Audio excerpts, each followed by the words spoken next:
Hi, I'm Mom the Tale Teller, and I tell tales about mythology, folklore, fantasy, and fairy tales. Today's topic is Perseus, and it starts in 5. Perseus, a character from Greek mythology, son of Danae and Zeus. Danae, daughter of King Acrisius of Argos. The king wanted a son, but got a daughter, his only child. He consulted the oracle at Delphi, and they warned the king that one day he would be killed by his own grandson, Perseus. To keep his daughter from reproducing, he imprisoned her in a room atop a bronze tower in the courtyard of his palace. Zeus came to her in the form of a shower of gold and impregnated her with Perseus. Afraid for his life, the king locked Danae and Perseus in a wooden chest and had them thrown into the sea. They washed upon the shore on the island of Seriphos. A fisherman named Dictys took them in and raised Perseus to manhood. King Polydectes, brother of Dictys and ruler of the island, fell in love with Danae. Perseus found the king to be dishonorable and protected his mother from him. King Polydectes held a banquet and requested that his guests bring him horses as gifts.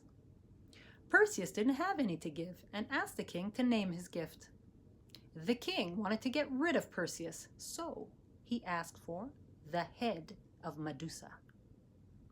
The king wanted Danae, Perseus' mom, but her overprotective son stood in the way. With Perseus out of the picture, the king believed he could get what he wanted. Perseus agreed. He prayed for help from the gods, and Zeus answered.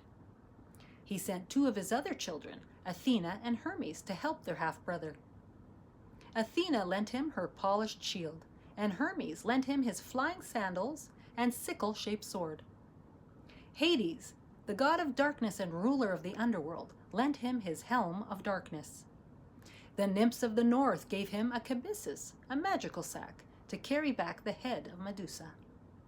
Athena then instructed him to go see the Graeae, to learn the location of Medusa. The Graeae were 3 witches that shared a single eye and a single tooth. With instructions from Athena, he traveled to the remote area where the Graeae lived. As they spoke, the witches passed the eye around, allowing each to see Perseus. He snatched the eye from them, and he demanded they tell him the whereabouts of Medusa if they wanted the eye back. They revealed she lived on the remote island west of Sarpedon. He returned the eye and set off. He found the cave where the 3 Gorgon sisters resided, and luckily they were all asleep. He entered backwards, using the reflection of the shield to guide him to Medusa. Then, with the sickle-shaped sword, he beheaded Medusa. The sisters woke up and pursued him, but he used the helm of darkness and disappeared. He flew to Mauritania and asked King Atlas for a place to stay, but was refused. In retaliation, he pulled out the head of Medusa and turned the king to stone. He stayed a while, encountering various adventures like defeating monsters, interacting with tribes, and experiencing the different culture. And why not? He took advantage of having these divine tools lent to him by the gods. From there, on his way back to Seriphos, he made a stop in Ethiopia, which was ruled by King Cepheus and Queen Cassiopeia. At this time, they were beefing with Poseidon. Why the dispute? The king said that his daughter was more beautiful than the Nereids, whom are sea nymphs. This angered Poseidon, whom is god of the sea. With vengeance, Poseidon submerged the land in water and sent the sea serpent Cetus to destroy all man and beast. The king sought the oracle of Ammon, who told the king he needed to sacrifice his daughter Andromeda to Cetus to settle the dispute. The king agreed, and he and his wife chained their daughter to a rock on the shore. Perseus, using the winged sandals Hermes lent him, swooped down, saving Andromeda, and slays the monster with the same sword he beheaded Medusa. Some versions say that he used the head of Medusa to petrify Cetus. He marries Andromeda, whom had already been engaged to King Phineus of the kingdom of Salmydessus. A quarrel over the hand of the beautiful Andromeda erupted, and once again, Perseus pulls out the head of Medusa and petrifies Phineus.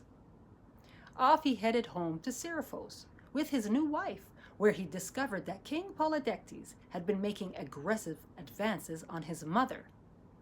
Once again, he pulls out the head of Medusa and he turns the king to stone. He makes Dictys the new king of Seriphos. Perseus returns the divine loans to the gods and gifts Athena with Medusa's head. In the Pausanias version, Perseus did not return home to his birthplace Argos, but went to Larissa to participate in the athletic games being held there. He invented the quoit, which was like discus throwing, except it was throwing metal over a set distance. King Acrisius happened to be visiting and stepped into the way of one of Perseus's throws and was killed, fulfilling the prophecy of the oracle mentioned in the beginning of the story. In the Bibliotheca version, a similar concept takes place. King Acrisius is killed by a discus thrown by Perseus, but at the funeral games. Perseus had 7 sons and 2 daughters. Through the bloodline of Perseus would come Hercules. Perseus has a constellation named after him for his bravery in battling Cetus. According to the Pausanias version, after accidentally killing his grandfather King Acrisius, Perseus, his wife, and his mother lived in Tiryns, where he eventually became king. He also is credited as the legendary founder of Mycenae. As for his death, this varies on different accounts. Some sources say he died of old age or that he was turned into a constellation. Others claim he was killed by his own discus, thrown by himself, or even murdered by a rival king. What we know for sure is that there are many versions of Perseus' story. In conclusion, this guy had an exciting life. It's nice to hear he had no problem with an interracial relationship. That's my takeaway from this. What's yours? I hope this was fun, informative, and entertaining. If you'd like to hear more tales like this, let me know in the comments. Until then, tale you later.